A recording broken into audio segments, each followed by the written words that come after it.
Well, hello there. Are you staring in my planter box or are you just happy to see me? Anyway, so if you guys are like me recently, you were searching online for a planter box and noticed there's thousands of them out there, but they're all a little too same. That's why I made this guy here. This is absolutely beautiful and it's dripping in details. There's shadow lines, trim, exposed decorative fasteners, sexy legs. Well, the planter box has sexy legs. There's a ton of detail in those. I've been told I have chicken legs. But anyway, this guy is absolutely gorgeous. And you can usually argue now which is nicer, the plants or the planter. But either way, I hope you guys like the video. I hope you like this project. If you do want to build one for yourself, there's plans linked down below so you can do just that. But otherwise, watch the video and let me know what you think. Alright, well I got a lot of work to do to turn the 2x4 and 4 fence pickets into that beautiful planter. And I'm going to start with those sexy legs first. Now I'm cutting 2 rough length blocks first, and then I'm going to flush up the ends of them and cut them down to the correct size. That way I know that they're the exact same length and I won't have any wobble.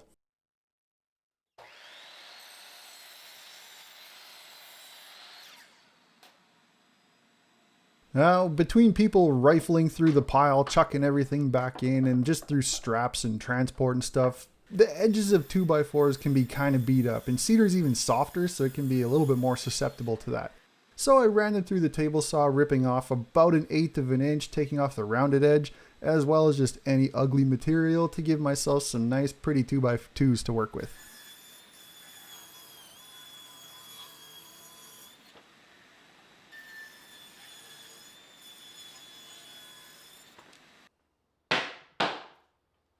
Okay, now I know I literally just ripped off the rounded edge in the last step, but now I'm going to add it back on. Hear me out. It's not only going to be a lot easier to handle these when they're not so sharp, but a sharp edge is the first place that your finish is going to fail in an outdoor scenario. And because I want these to last a long time and I don't want my finish to fail, rounded edges it is. Now this bit here is going to make the first detail along the bottom of the legs, and I have it sticking up about 1/4 of an inch high. I need to find the distance from the center of the bit to the edge of my fence on the router, and I can make my marks on my legs from there. Now I've got all the legs flushed up and clamped at one end so that way they can't slide around on me, and I'm going to use a square clamp to the legs as well, and that's what my router is going to ride on. From there I can make a pass, roll everything over, clamp them back together and flush them up, and then keep doing that until I've gone all the way around.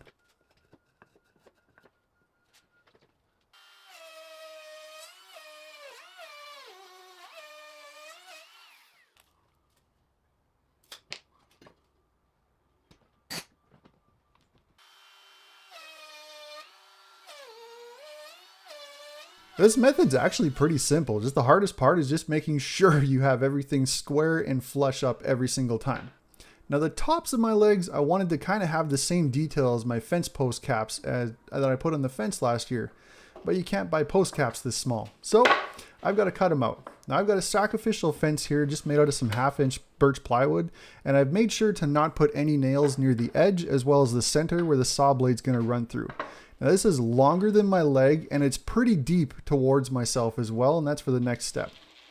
I used a 1/2 inch screw to hold the sacrificial fence to the saw fence itself and made my first reference cut. From there I could overhang the legs so only half of the top will be cut off. Then I could use a stop block on the back side to make sure I get repeatable cuts.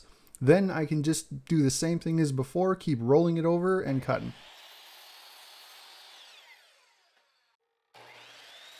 Now truth be told, I actually saw this in a John Peters video on a build that he did and I absolutely loved it, and you can see how well it works, so credit to him because this gives me nice tapered tops.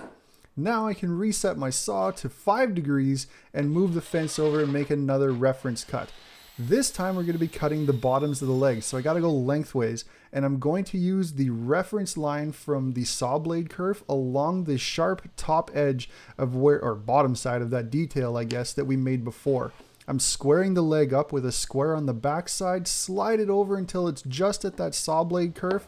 Then I can attach a stop block on the back side. So again, I can just keep doing that log roll and cutting. Wow, that brings up an old memory. Holy jeez. Does anybody from Canada out there remember that Heritage Minute video? The log driver's waltz, man, it has been a long time since I've seen that video. Man, that was part of my childhood. Comment down below if you guys remember that. Anybody not from Canada, go ahead and Google it. You'll find it. And just like that, we have some really beautiful legs out of what used to be just a regular old 2x4. Who'd have thunk it? With the legs finished and set aside for now, I can move on to these side panels. Now all these are identical, so it's just a whole bunch of repeated cuts, so we're just going to kind of blast through that.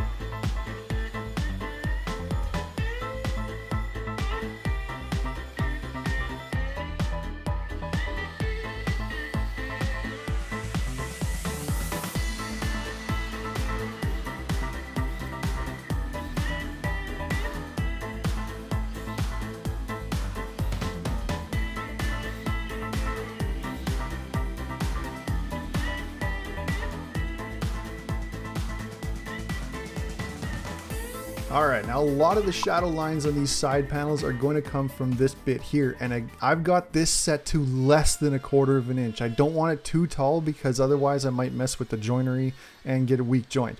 So, on the right side style, I'm going to do the top, bottom, and left side.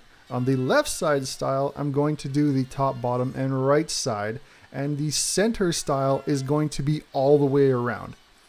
The bottom rail is going to be the top edge, and the top rail is going to be the bottom edge. That way all of the chamfers are facing towards the inside and each other, creating some really nice shadow lines.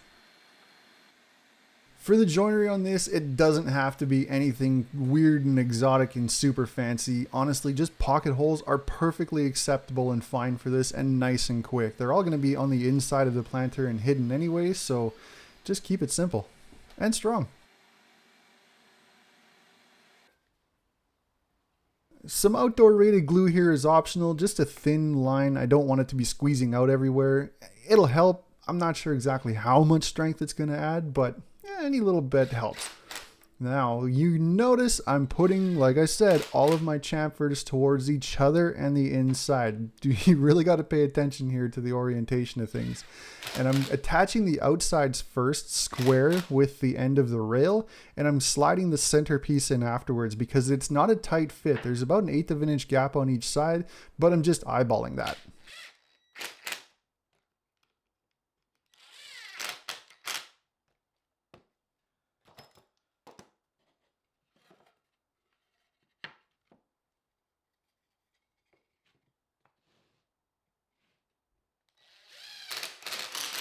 If you noticed before when I was routing my chamfers on everything, I had everything laid out on the table in order. If you have some unique color variations in your cedar like I do here, that's the perfect time to kind of lay them out so these color variations line up with each other and you can kind of make some cool looks with it, just to kind of add some more pop and pizzazz to these guys. You'll also notice on the last step I didn't drill any pocket holes in the rails, and that was just so I could drill them now and make sure that they're going to offset from each other and the pocket screws won't collide in the legs with each other when I fasten it together later. And then joyous day, it was on to sanding. I gave everything a quick buzz with 80 grit and a quick buzz with 150 grit just to knock everything down, make them nice and pretty, and softened all the sharp edges again with some 150 by hand, again so my finish will last longer. Speaking of finish, I used the same black outdoor paint that I used on the shed trim as well as my fence posts last year. So this is an exterior paint, it's super durable and it's going to look fantastic. Then for the panels, I just use a satin finish rattle can clear. Now after a few coats the next day, everything was nice and dry and I could move on to assembly, and I was so excited for this. So in the name of accuracy and repeatability, I cut myself a couple of blocks. Now the first block is just going to sit on top of the leg and push the panel down 2 inches from the top. And the second block is just going to push the panel back from the outside of the leg 1/2 of an inch. It's not perfectly centered. Then after that, I could just clamp everything to the table and fasten it from the back side with the pocket hole screw. And then it's just a whole lot of rinse and repeat.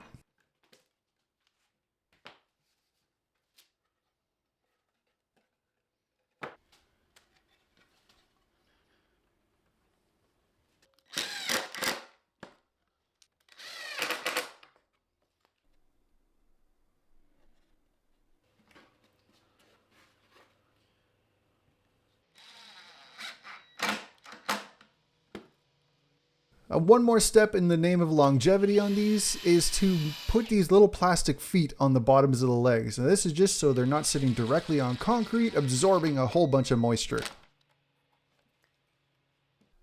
Moving back up top, I can fasten the trim. Now this trim is going to go between the legs on top of the panel and is basically a 1x2, but I did put a small chamfer on the outside bottom edge.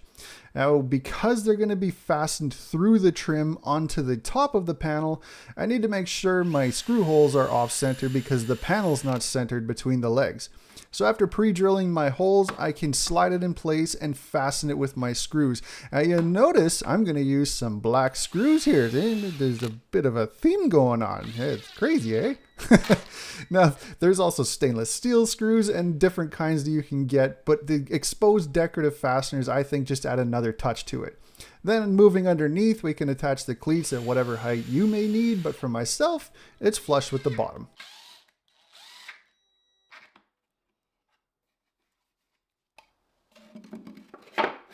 The floor panels just sit in place. They don't need to be fastened to anything. And at this point, you could staple some landscape fabric to the inside and line it, and you'd be good to go. But for myself, I'm using an insert. So I push them to the sides to create space for the center drain plug on the insert that I've got.